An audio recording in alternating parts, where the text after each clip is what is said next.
가정 예배 드리는 곳마다 하나님께서 은혜 주시고 응답하실 것을 확신합니다. 가정 예배는 축복의 통로입니다. 신앙 고백 드립니다. 나는 전능하신 아버지 하나님, 천지의 창조주를 믿습니다. 나는 그의 유일하신 아들, 우리 주 예수 그리스도를 믿습니다.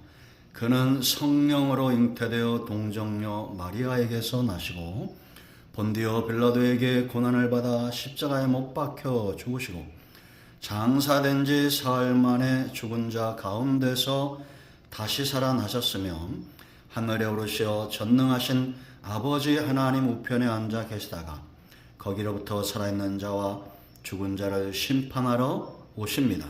나는 성령을 믿으며 거룩한 공교회와 성도의 교제와 죄를 용서받는 것과 몸의 부활과 영생을 믿습니다. 아멘. 말씀은 민수기 1장 1절로 4절입니다. 기도합니다. 영광과 감사와 찬송이 우리 하나님께 있습니다. 가정마다 예배하며 하나님을 영화롭게 하며 은혜를 사모합니다.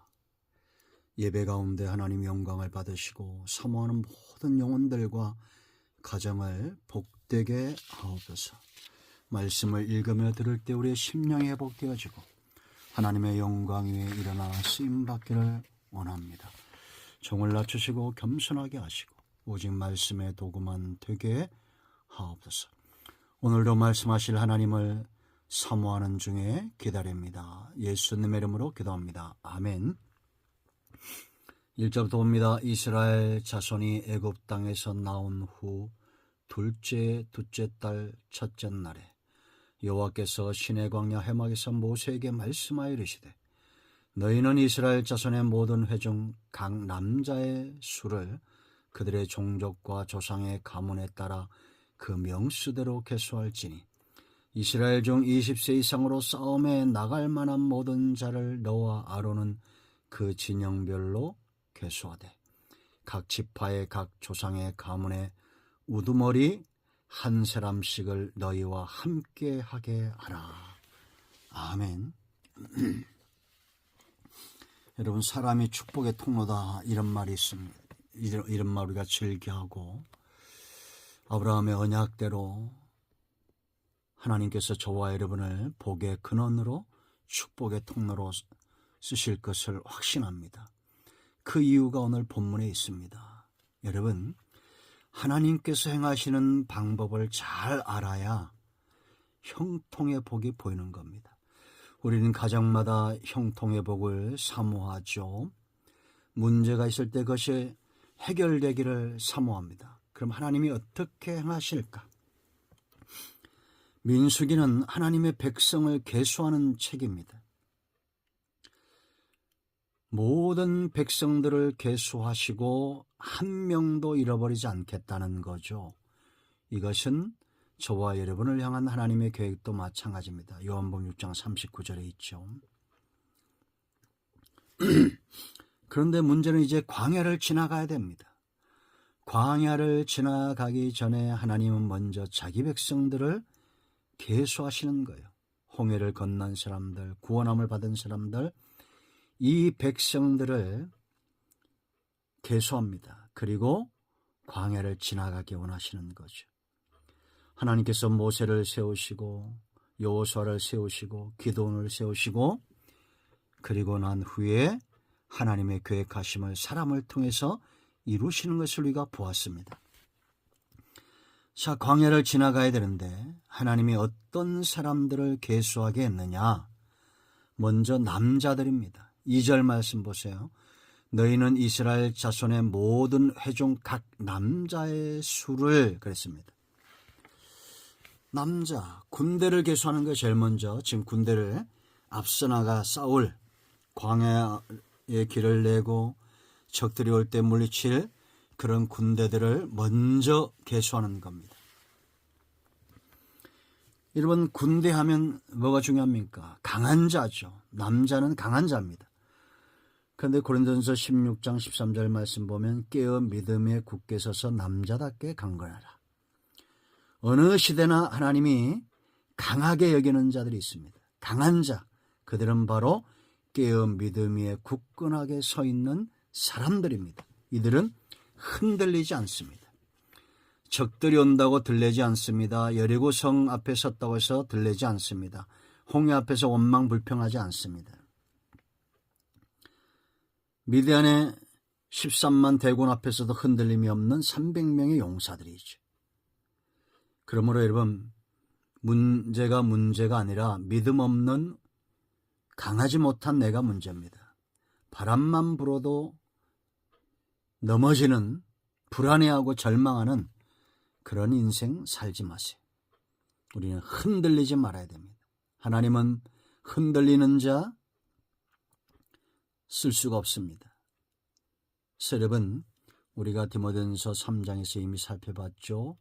기둥감들이 있죠. 보아스와 야긴 같은 흔들리는 것은 울타리감이지 기둥감이 아닙니다. 이들은 안정감을 줘요. 보는 자들로 하여금 안정감을 줘요. 자식에게 부모가 이래야 되지 않습니까? 늘 한숨만 쉬고 있는 부모를 바라보는 자녀의 마음은 어떨까요? 안정감을 주세요. 믿는 자는 불안해하지 않습니다. 남들도 불안합니다. 내가 불안합니다. 그래도 이들은 문제 앞에 제일 앞서 나갑니다. 정말 강대한 나라는 군사 강국이죠. 세상에서도 그래서 군대를 힘을 가지려고 노력들 합니다. 이 땅에 우리나라가 핵폭탄은 없어도 기도하는 800만 1000만의 기도의 용사들이 있다는 것은 놀라운 일입니다. 여러분, 문제 앞에서 두려워하지 말고 내가 믿음에 서 있는가를 살펴보십시오. 자, 두 번째, 어떤 사람들이냐? 그들의 종족과 조상의 가문에 따라 그 명수대로 그렇습니다. 종족과 조상, 가문. 신명기 23장 2절 말씀 보면 사생자는 10대가 지나도 이스라엘 총에 들어오지 못하게 했어요. 영원히 이스라엘 총에 들어오지 못하게 한 겁니다. 군대는 명령입니다. 명령. 순종해야 됩니다. 그런데 가정에서부터 아버지에게 순종함으로 하나님께 순종함을 배우는 것이 이스라엘이에요. 순종하지 않는 사람은 전쟁에 나가서 오히려 화근이 됩니다. 여러분, 여호수아 1장을 보면 하나님이 여호수아 한 사람을 세우죠. 그리고 16절 18절까지 여호수아는 유사와 장로들을 세웁니다. 그들에게 말해요. 그들이 모세에게 순종했듯이 여호수아에게 순종했다고 다짐합니다. 그 2장에서 정탐꾼들이 순종합니다. 3일 안에 전 백성에게 하나님의 뜻이 계시가 됩니다. 그리고 그들은 요단을 도하하고 여리고성을 일주일 만에 무너뜨립니다. 3일이 중요하죠. 작심 3일이라고 하잖아요. 3일 안에 300만에 이르는 수백만에 이르는 이스라엘 백성들이 전부 하나님의 말씀에 순종할 만큼 그들은 훈련되어졌습니다. 광야에서. 여러분, 우리는 질서가 중요합니다. 나라가 지도자와 백성 간의 질서가 무너지면 말세가 와요. 가정도 마찬가지입니다. 부모와 자식 간의 질서가 깨집니다. 그 가정에 위기가 옵니다. 우리는 이 질서가 깨어지지 않도록 기도해야 됩니다. 왜 사람들이 이렇게 소리치고 싸움할까요? 불안하기 때문입니다. 하나님의 살아 역사심을 믿는 사람들은 잠잠히 참고 인내하며 기도하고 기대하며 기다립니다. 군인은 그런 거예요. 여러분, 전쟁 나보세요. 적들이 쳐들어옵니다. 사방에서 우겨싸움을 당합니다. 적들을 향해서 화살을 준비하고 있습니다. 그런데 훈련되면서는 떨지 않습니다. 지도자가 대장이 쏴라 할 때까지 잠잠히 참아 기다립니다. 그런데 불안한 한 사람이 있으면 그 진이 깨어져 버립니다.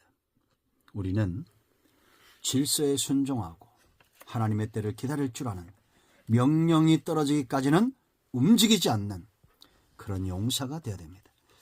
자, 20세 이상으로 싸움에 나갈 만한 자 그랬습니다. 3절 보세요. 이스라엘 중 20세 이상으로 싸움에 나갈 만한 모든 자. 의지가 있는 자를 말해요.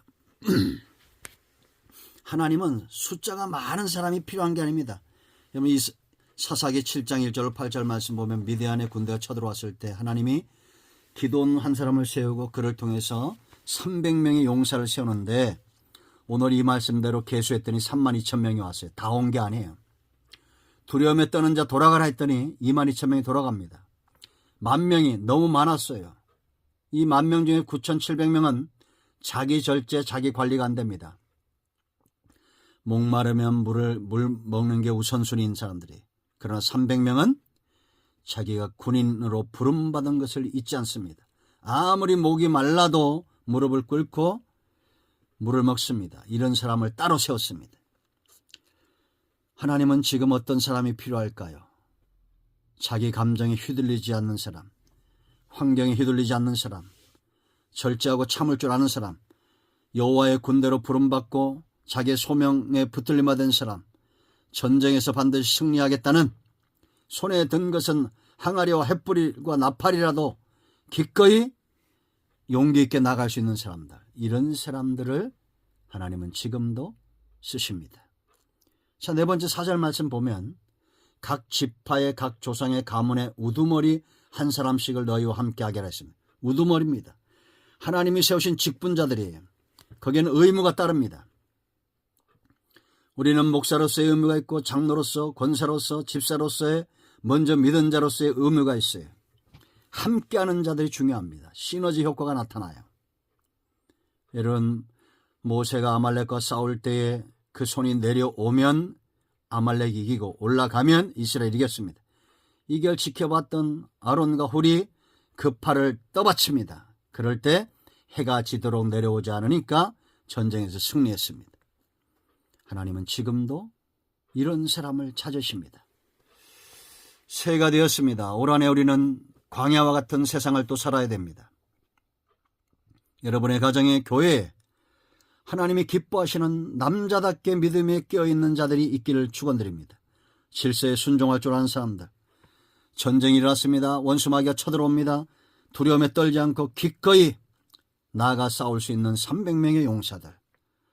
그리고 맡겨진 직분에 헌신하고 하나 될 수 있는 사람들. 함께하는 겁니다. 이들에게, 직분자에게 필요한 것은 함께, 이것이 의무예요. 함께하는 것. 여러분들을 감독자로 세운 게 아닙니다. 구경꾼으로 세운 게 아니에요. 함께하는 자로 세웠다라는 겁니다. 여러분의 가정이 올 한해 이렇게 쓰임받기를 축원드립니다. 기도합니다. 이제 합심해서 기도하시고 가정의 마무리 기도하시고 주님 가르친 기도로 예배를 마치면 되겠습니다. 할렐루야. 오늘 응답이 저와 여러분의 가정에 임하였습니다. 아멘.